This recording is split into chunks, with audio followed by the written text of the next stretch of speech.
వాక్యం అంటుంది, ఆయన మన దీన శరీరమును మహిమ కలిగిన ఆయన శరీరానికి సమరూపము కలిగిన దానిగా ఆయన చేయును అని వాక్యం అంటుంది. గమనించండి, లోకములో ఎన్నో ఉన్నాయి, సృష్టిలో ఎన్నో ఉన్నాయి, ప్రకృతిలో ఎన్నో ఉన్నాయి.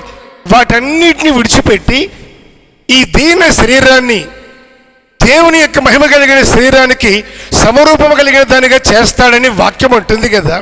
ఎందుకని ప్రత్యేకించి ఈ శరీరాన్ని గురించే మాట్లాడుతుంది వాక్యం? లోకములో, సృష్టిలో, ప్రకృతిలో ఎన్నో ఉన్నప్పటికీ ఎందుకని దేహాన్ని గురించినటువంటి మాట మాట్లాడుతుంది అని చూస్తే గమనించండి, సృష్టిలో అన్ని దేవునికి లోబడతాయి, కానీ ఒక దేహం మాత్రమే దేవునికి లోబడదు.